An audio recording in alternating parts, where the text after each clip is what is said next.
race fans, welcome to my little show about motorsports. I like to call In the Pits with me, StockCar Scott, here each Wednesday on the YouTube during the racing season when I feel like it.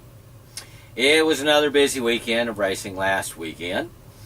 Pocono was where most of the racing happened when it wasn't raining.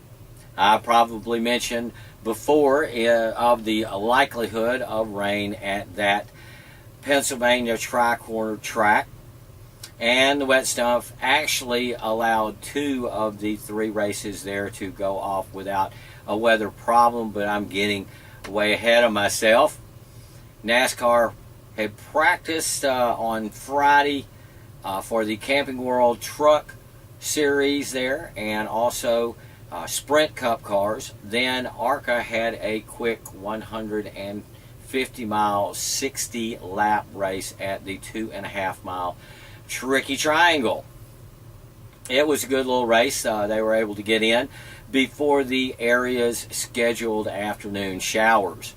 And with the right pitting and fuel strategies, Chase Briscoe was able to make his 4th consecutive trip to an ARCA victory lane. Of course, Briscoe maintains his lead in the ARCA points with their next event Saturday at Johnny Benson's Berlin Raceway in Michigan. I think maybe that's online at All American Sports, but I'm sure I will be quite busy that evening watching live racing. Back at Pocono on Saturday, the Camping World Truck Series ran their 150-mile, 60-lap race a little early so they could hopefully not be affected by any weather. They got the whole race in, but with so many cautions, the caution clock never came into play at all. After the 60 laps, new phenom William Byron in the Toads Tundra was in victory lane for his record-setting 5th win in his rookie truck season there. Of course, Byron leads the Camping World Truck Series driver points with their next race on the 17th of August at Bristol, and being on Wednesday night, In the Pits will be preempted that night. So check that on your calendar. After the truck race, I set the recorder to catch the Xfinity race at Iowa to watch later, which I finally got to yesterday. Then I headed south to South Sound Speedway. Though wonderful Seattle Seafair and construction traffic made the trip almost twice as long as it takes on any other given Saturday. I was just getting to the track as I could hear Kelly Hale announcing that Wade Bland of Canada had set fast time for the evening on the 3/8 mile track for the Miller 200. Later, Bland got a 7-car invert that only put him back on the 4th row for the start of the 200-lap feature event.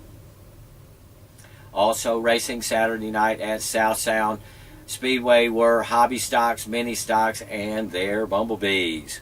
While they ran their dashes and heath, I was able to enjoy my favorite chili cheese fries and to do a little visiting with the other race fans. Thank you. The mains started with the bumblebees, won by Jerry Carball.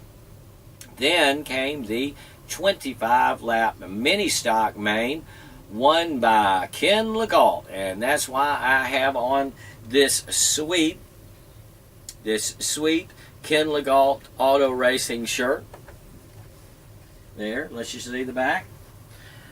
That I was given by Ken, along with a few other Legault goodies like the hero card that Godzilla's got over here. So be sure to watch the mini stock main in which he wins on my YouTube channel here. as over 80 other race fans have already done.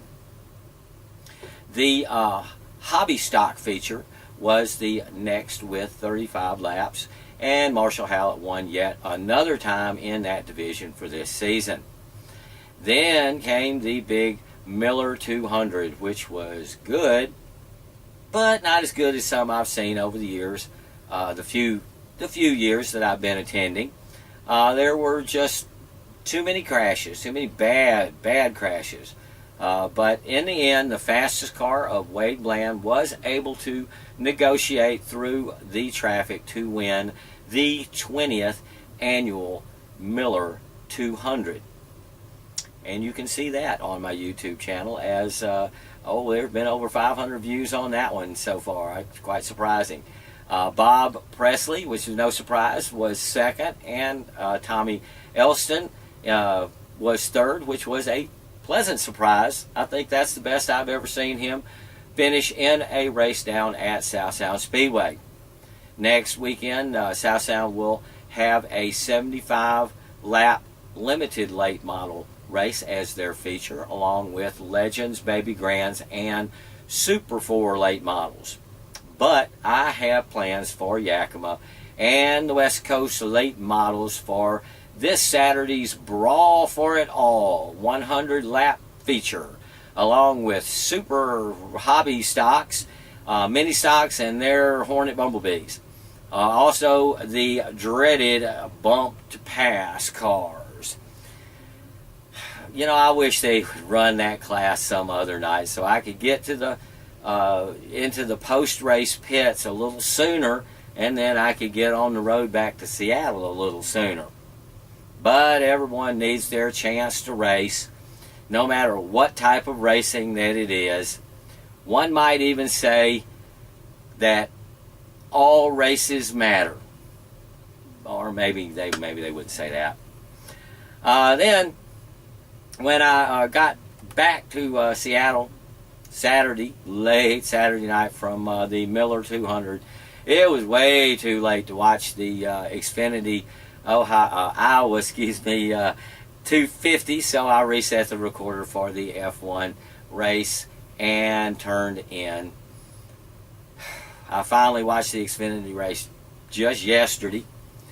Sunday and Monday turned out to be very busy days around here. When I did see the race, it was nice to see old phenom Eric Jones didn't just run away with it and stink up the whole thing like the Joe Gibbs Racing Toyotas have been doing here lately. It was nice to see one of my favorites, Ty Dillon, was able to give Jones some real competition before the Toyota driver drove away from Dillon after the final restart. Dale Jr.'s driver, Elliott Sadler, leads the Xfinity points with their next race at Watkins Glen. The Sprint Cup Series is also at the Glen on Sunday, but without Dale Earnhardt Jr., who will continue to miss races in the foreseeable future due to those pesky concussion-like symptoms. But I'll continue to watch Cup races just without quite as much enthusiasm. I guess I'm saving that for Junior's return. Sunday, before the Sprint Cup race was to have run, the Grand Prix of Germany was run at the track just outside of Hockenheim. And my favorite was able to rack up his 49th Formula One win and a victory for his manufacturer, Mercedes, at their home Grand Prix. Whereas, what's-his-name, Rosberg, had a horrible start from the pole and finished off the podium behind the two Red Bull cars of Mr. Smiley, Daniel Ricciardo, and he was in second, and Max Verstappen in third. With the win, Lewis Hamilton is able to stretch his points lead over his teammate as the series goes into their mandatory summer break. The next Grand Prix is Belgium at the end of the month, and that's Verstappen's home ground, so you can bet you'll see lots of Verstappen gear there. Anyway, I know it's Verstappen. The Sprint Cup race was supposed to be run at Pocono on Sunday. That big surprise was rained out and run on Monday. I think I have mentioned in other shows and in this show about the likelihood of rain at the tricky Pennsylvania Triangle. After all, the Poconos aren't the honeymoon capital of the world because folks want to do stuff outside.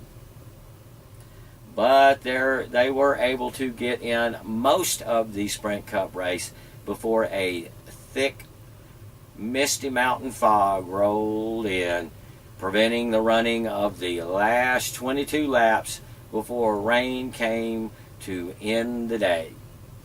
Rookie Chris Buescher was able to stay out before the red flag came out, so he picks up his first ever Sprint Cup win, and the first win by a rookie since the Joker got a wet one back in 2009, I think at Loudon.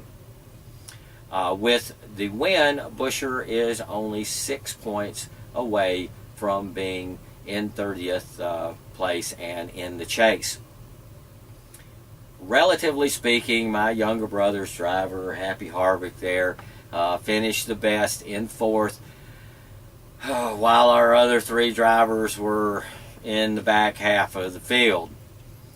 Harvick continues to lead the points with the next race without Dale Jr. at Watkins Glen, as I have already mentioned. Sunday there was also an IndyCar Series race at Mid-Ohio. Simon Pagenaud won and Will Power was second, and that is how the 2 Chevy drivers stand in the points, 1-2. With their next race on the 21st of August, at Pocono. Oh, get me another drink. So that's it for this week. Oh yes, there was a super late model 125 lap race at Evergreen on the 3/8 mile track, and I think Nama racked up another win. I haven't really checked the results yet, but do need to wind this episode down. Next week will be, like I said, boring NASCAR road racing with no Junior, and little other racing on TV, and the racing there is on the wrong channels. Yep, because the Olympics, NASCAR will be moved to CNBC and the USA Network. Does anybody still have that one? So check your listings so you'll record the correct channel while you are out at a local track this weekend. I read that there's drifting up at Evergreen this weekend, and limited late models and legends down at South Sound Speedway.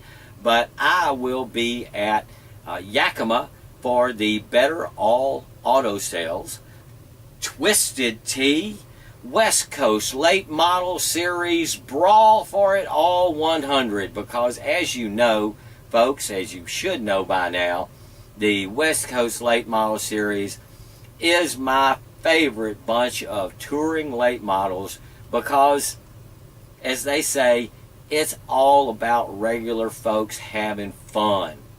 So join me there this weekend in Yakima. I bet you'll have fun too. But if you don't join me at Yakima, please be sure to join me again right here next Wednesday night when I talk about motorsports here on my little show that I like to call In the Pits with me, StockCar Scott.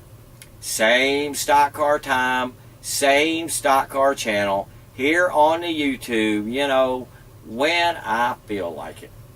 Thank you very much for taking the time to watch this week, race fans. And now, Now go see some racing. Go on. Go see some racing. Won't hurt.